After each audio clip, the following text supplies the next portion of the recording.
Bharatiya Janata party समय के हिसाब से अपनी स्ट्रेटजी बदलती है और ख़ास करके जब चुनाव हो तो भारतीय जनता पार्टी बेहतर ढंग से जानती है कि उसे करना क्या है। आपको बता दें कि जिस तरह से भारतीय जनता पार्टी और जदयू के बीच में लुका छिपी का खेल चल रहा है और राजनीतिक रूप से दोनों एक दूसरे के विरोधी बनते जा रहे हैं। कई ऐसी बातें हैं जिस पर दोनों की एकता नहीं बन पा रही है, एकमत नहीं हो पा रहे हैं और नीतीश कुमार के कई ऐसे डिमांड हैं जिस पर भारतीय जनता पार्टी सीधे जवाब दे रही है या फिर कभी कभी ऐसा हो रहा है कि भारतीय जनता पार्टी उस चीज़ को नज़रअंदाज कर रही है जिससे कि नीतीश कुमार समझ जाएं कि भारतीय जनता पार्टी उनके इस डिमांड को नहीं मानेगी। कई ऐसी बातें बिहार में चल रही हैं और इनको लेकर के एनडीए के भीतर खलबली मची हुई है। एनडीए के अन्य जो घटक दल हैं उनके बीच भी असमंजस की स्थिति बनी हुई है। वहीं दूसरी तरफ आपको बता दें कि जिस तरह से अब भारतीय जनता पार्टी के विरुद्ध और भारतीय जनता पार्टी के वर्तमान स्वरूप को लेकर के जदयू के तरफ से भी सवाल जवाब होने लगे हैं और चीज़ें अब खुल करके मीडिया के सामने सार्वजनिक होने लगी हैं। इससे स्पष्ट हो रहा है कि संबंधों में खटास अंतिम दौर में चल रहा है। इन्हीं सब बातों को लेकर के हमने आपको खबरों के माध्यम से बताया था कि भले ही नीतीश कुमार पहल कर रहे हों कि वो एनडीए के साथ ही उत्तर प्रदेश में चुनाव लड़ना चाहते हैं, लेकिन उससे पहले बिहार में नीतीश कुमार के साथ क्या होगा ये भी हमने आपको बता दिया था। खास करके अगर बात करें तो कुछ ऐसे मुद्दे हैं जो भारतीय जनता पार्टी उठा करके उत्तर प्रदेश चुनाव को अपने पक्ष में करना चाहेगी। उनमें सबसे बड़ा मुद्दा था कि अयोध्या के बाद काशी और काशी के बाद मथुरा का मुद्दा उठा करके भारतीय जनता पार्टी ने स्पष्ट कर दिया था कि कहीं ना कहीं उसका मंशा क्या है और उसके एजेंडा में क्या कुछ है। क्या नीतीश कुमार इस एजेंडे के साथ भारतीय जनता पार्टी को समर्थन देंगे? ये एक बड़ा सवाल था और इस सवाल के जवाब की तलाश हम जदयू के नेताओं से कर रहे थे।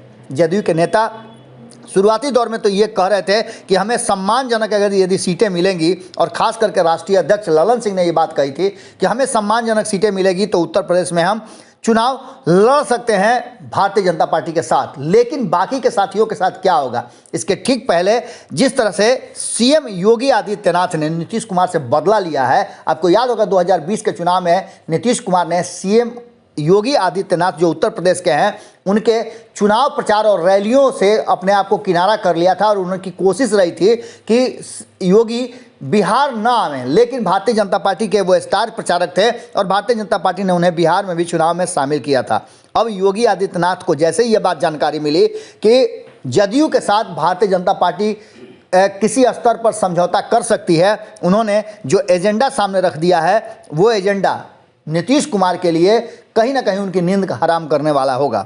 आपको बता दें कि सीएम योगी आदित्यनाथ ने कहा है कि अयोध्या में राम मंदिर बना, काशी में विश्वनाथ मंदिर का भव्य निर्माण हो चुका है, तो अब मथुरा वृंदावन कैसे छूट जाएगा। मुख्यमंत्री योगी आदित्यनाथ ने कहा है कि फर्रुखाबाद में एक जनसभा के दौरान उन्होंने इस बात को रखते हुए कहा कि मथुरा वृंदावन में भी काम भव्यता के साथ आगे बढ़ चुका है और जल्दी ही इस पर एक्शन प्लान सामने आएगा। योगी आदित्यनाथ ने समाजवादी पार्टी पर भी प्रहार किया और वहीं उन्होंने साफ तरीके से कहा कि अब मथुरा वाला मुद्दा जो है वो सबसे अहम होगा। हमने आपको खबरों में बताया था कि मथुरा की स्थिति का क्या है और मथुरा को लेकर के अब भारतीय जनता पार्टी उत्तर प्रदेश में वोट के पोलराइजेशन की तैयारी शुरू कर चुकी है। क्या ऐसी स्थिति में नीतीश कुमार भारतीय जनता पार्टी के साथ कदम से कदम मिलाकर चलेंगे, जबकि ये खुद ललन सिंह स्वीकार कर चुके हैं कि अटल आडवाणी वाली अब भाजपा नहीं रही और इस भाजपा के साथ चलने में कहीं ना कहीं मुश्किल हो रही है। और इसके साथ ही उन्होंने एक इशारा भी किया था कि अगर थोड़ी सी उदार हो जाए कांग्रेस तो वो